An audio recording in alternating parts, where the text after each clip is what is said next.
Hi, this is middle-aged cartoonist Ken Bailey, speaking again for another brief installment in the creation of the Mighty Energy Girl comic book.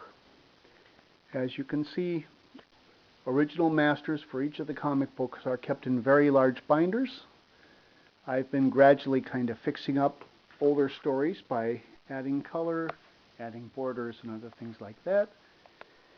And as so often happens, I get halfway through an old story, and not only does everything look better with bright color and borders and whatnot added, but then I get the idea that there's a hole in the story and something new has to be happened.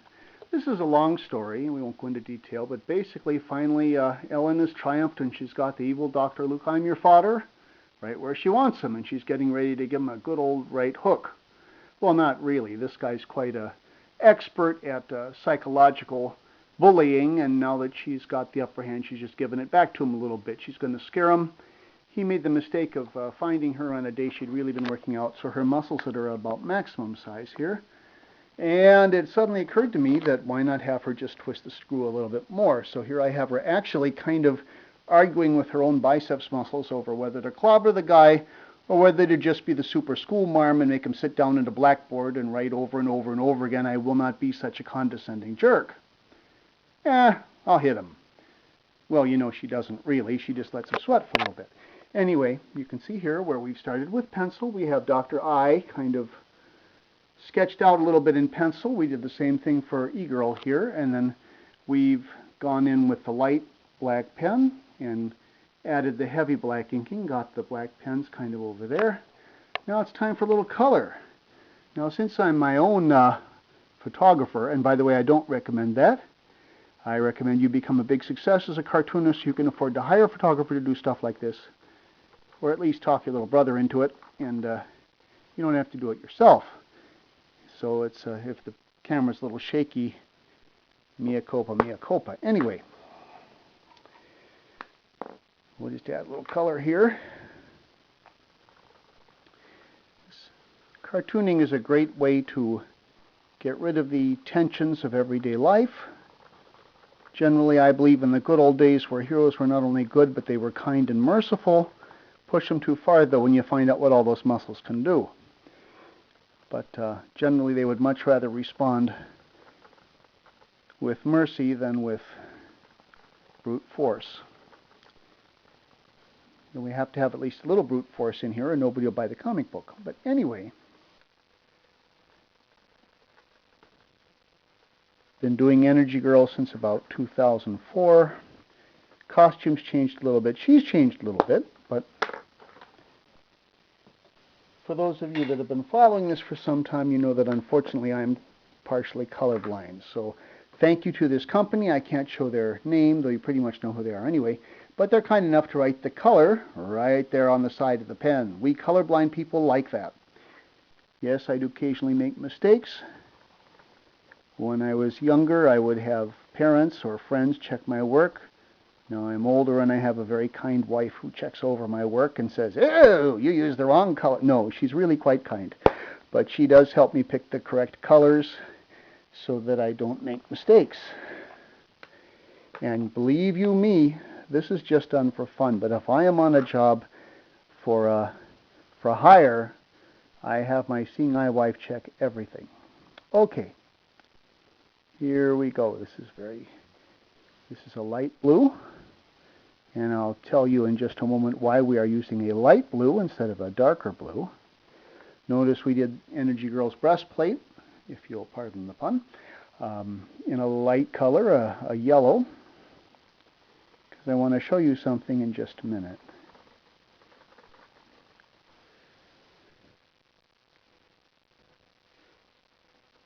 Little way we can trick the eye to add a sense of false depth to the picture, to make it look like she's got 3 dimensions. Some people are a little concerned at how many dimensions she already has, but we're going to add a little bit more depth. Mainly when you've got the lightest of the basic primary uniform colors. We'll take a nice close look there. There we go. Now we come in with a complementary color. So for the yellow, to add depth, we're going to use orange, which is like yellow, but just a little bit darker. And just fill it out a little bit here.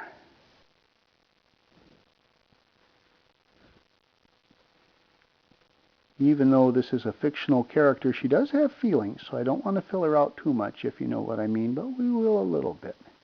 See how that gives it kind of a three-dimensional look? A little bit. Even up here on her fist, we'll give it a little bit. And over here, this is her forearm on the other side.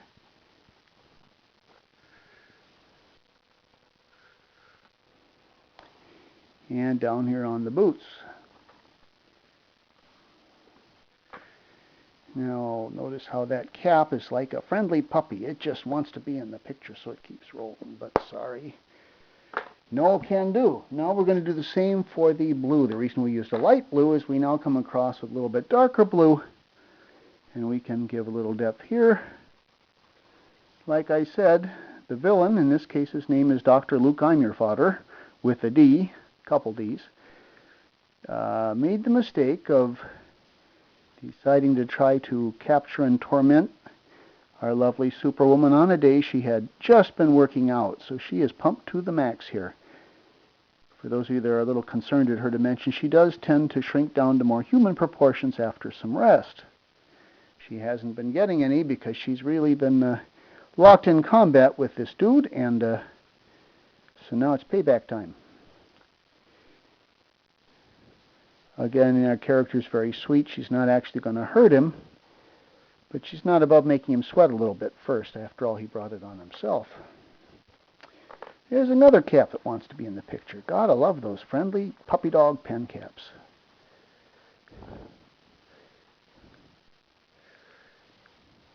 Now, I put her on kind of a little thick there, but there, now we have our character looking a little more three-dimensional.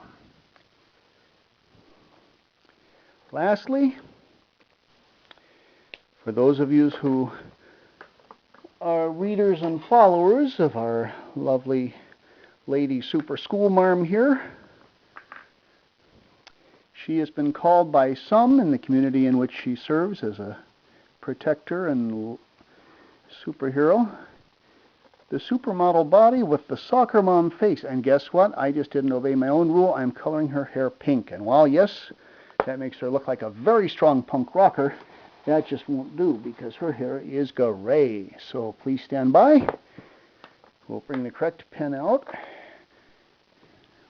All right, let this be a lesson to you, colorblind cartoonists of the world. Should have had my wife check this over first, but she's not available right now. There. How's that look? That's a little better. Just proof that we all make mistakes. The object is not to never make a mistake, but when you make one, to just kind of work it into the drawing. Now, I can't see that pink anymore. Maybe you poor sighted people can still see it, you normal colored sighted people, but she looks fine to me. And since no one's going to see this except her readers on the web, I'll just say, well, there was a pink light in the background that shined on her hair just off camera. We cartoonists do a lot of making up scientific-sounding gobbledygook to explain stuff that just doesn't quite fit. But hey, that's part of the fun. Okay, now lastly, we need a complementary color for the background. That's my camera strap hanging down there. But seeing as how I've gone on and on already, well, we'll put something in. We got a little bit of time yet. How about a good red color? Since she's kind of feeling her oats and making him sweat, red is a color of emotion or passion. Not that kind of passion in this case, but the passion of saying, I want to teach this guy a lesson. He's been tormenting me for some time now and the citizens of my fair community.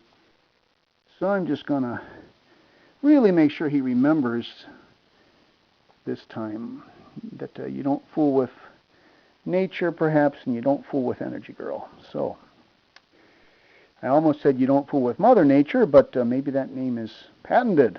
Who knows, or a trademark or something. So, to quote another famous superhero movie, I'd like to say Mother Nature, but I can't. So we'll just say you don't mess with nature.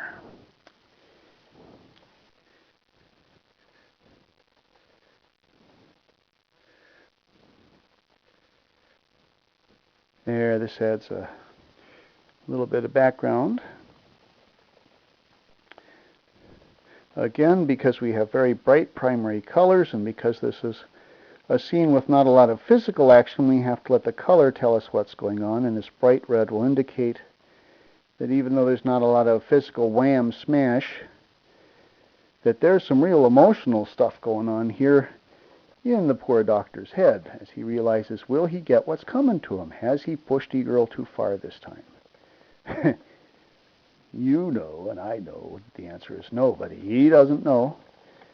So this bright red symbolizes what's going on. Or maybe this is just more cartoony gobbledygook that I'm throwing at you that just sounds like I know what I'm doing. But be that as it may, that's the fun thing about having a hobby. Is the only one who knows that you're really just kind of making it up as you go along is you, unless you make a movie and tell the whole world about it. But